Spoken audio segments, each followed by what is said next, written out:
আমরা সকলেই জানি ভারতবর্ষের স্বাধীনতা ইতিহাস আজকের বিলুপ্তের পথে বসতে চলেছে।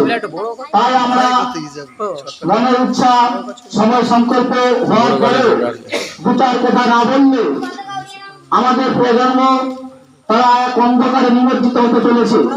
তাই আমরা স্বাধীনতা ইতিহাস যেভাবে স্কুল কলেজ ইউনিভার্সিটি হয়ে থাকা উচিত ছিল, কিন্তু সেভাবে আজকের আমাদের ভারত সরকার বা ভারতের ইতিহাস সেভাবে সেই ইতিহাস লেখা হয়নি। সাম্প্রদায়িক ঐতিহাসিক তার কারণে সাম্প্রদায়িকতা করে এই বাংলার বস্ত্র দখল করে ইংরেজ ঐতিহাসিক সরকার, এই ইংরেজ ঐতিহাসিক বেঈমান ব্রিটিশ সরকার নবাব সিরাজউদ্দৌলাকে হত্যা করে বাংলার বস্ত্র দখল করে, বাংলার বস্ত্র দখল করার পরে নবাব সিরাজউদ্দৌলা 2 রাকাতের জন্য নামাজ পড়তে চেয়েছিল। প্রথম রাকাত পেয়ে নিয়েছে, দ্বিতীয় রাকাতে চিন্তায় গিয়েছেন, কিন্তু সত্য হল না। বেঈমান ব্রিটিশ শাসকের চিন্তাগত নবাবকে তার বাড়ি আঘাতে দুটুকরে করে নিয়ে ধীরে রক্ত বলতে লাগলো, লাল লাল হয়ে গেল বাংলার মাটি। রক্তের সহ্য মিশ্র ভাগীরথী নদীর স্রোতের সাথে ভাগীরথী পারে পানি লাল হয়ে গেল বাংলার প্রথম শহীদ করিম মুজাহিদ সিরাজউদ্দৌলার পবিত্র রক্ত। সুমেরু যুদ্ধ, সুমেরু বিদ্রোহ, এরপরে ইংরেজরা একে একে বিভিন্ন রাজ্য দখল করতে আসবে।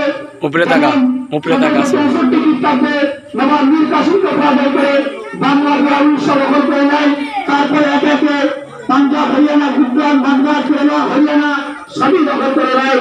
1803 খ্রিস্টাব্দে দিল্লির মোগল সাম্রাজ্য প্রথম বাহাদুর শাহ জাফর রহমতুল্লাহকে পরাজিত করে 1803 সালে দিল্লি সিংহাসন দখল করে।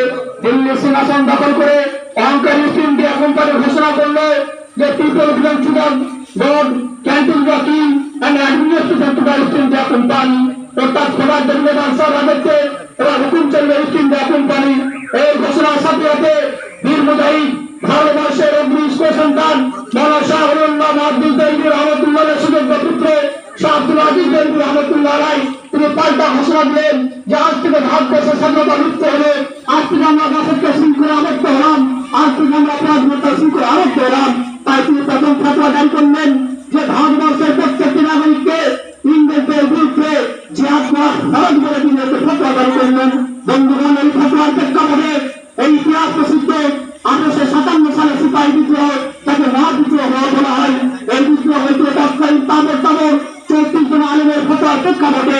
এই ফতোয়ার সাহায্যে লক্ষ লক্ষ মানুষ অবৈধ হিন্দু মুসলিম সকলে কাঁধে কাঁধ মিলে এই বিদ্রোহ অংশগ্রহণ করে এই বিদ্রোহ এমন দরবার করে চলে উঠল, সিপাহী বিদ্রোহ দরবার করে চলে উঠল।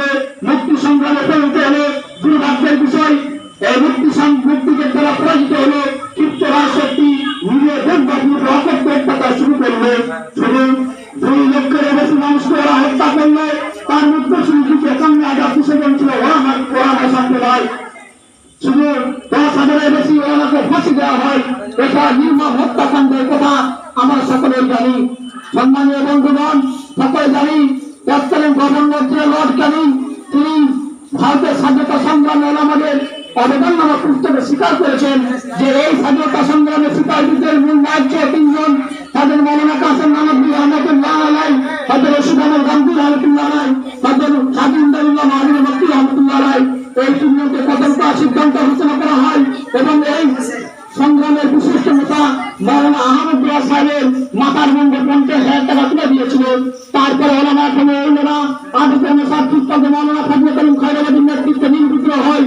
অগণিত হিন্দু মুসলিমদের প্রতি সংশোধন করে তাই ইস্ট ইন্ডিয়া কোম্পানি সিদ্ধান্ত নিল যতদিন পর্যন্ত ভারতবর্ষ থেকে আলে মৌলানা দারুল মোল্লা মৌলভী মাসা মক্তব দুনিয়া থেকে ভারতবর্ষকে মুছে দিতে না পারছি, ততদিন পর্যন্ত আমরা স্থিরতার সঙ্গে ভারতবর্ষে রাজত্ব করতে পারবো না। তাই তারা ঘোষণা করলো ইংরেজ সরকার যে যার মুখে দাঁড়ি পরের লম্বা দেওয়া মাথার কপি দেখা দিবে তাকে মেরে ফাঁসি নিকাশ করানো হবে, মাসা মসজিদকে সম্পূর্ণ বিশ্বাস করে দেওয়া হবে। বন্ধুগণ, অত্যন্ত বড় পরিতাপের বিষয়, ইংরেজ ঐতিহাসিক মিস্টার হ্যারিংটন থমসন তিনি লিখেছেন এই ঘোষণার পরে প্রায় 50,000-এর বেশি ধর্মপ্রাণ আলেম হাফেজ ব্যক্তিকে আন্দামান নিকোবর দ্বীপপুঞ্জে সমাহিত করা হয়। প্রায় 14,000-এর বেশি ওলামাকে ফাঁসি দেওয়া হয়। প্রায় 3 লক্ষের বেশি কোরআনকে ফিরিয়ে ভূস্থিত করা হয়। প্রায় তা ভেঙে ধূলিসাৎ করে দেওয়া হয়। শুধু তাই নয়, এই করে তারা ক্ষান্ত হয়নি, ওনাদের শারীরিক নির্যাতন থেকে তারা নিরাপদ করেনি। ওনাদের জানত অবস্থায় করে তন্দুরে আগুনে ফেলে দেওয়া হতো। ওনাদের শরীরকে সম্পূর্ণ উলঙ্গ করে গরম তামা ফুলিয়ে সেক দেওয়া হতো। ওনাদের পা হাতির পায়ের সঙ্গে মজবুত করে বাঁধা হতো, হাত দুটোকে গাছে বাঁধা হতো, তারপর হাতিকে ছুটিয়ে নেওয়া হতো। ক্ষত বিক্ষত তাদের দেহ ছিন্ন বিচ্ছিন্ন হয়ে যেত তাদের শরীর।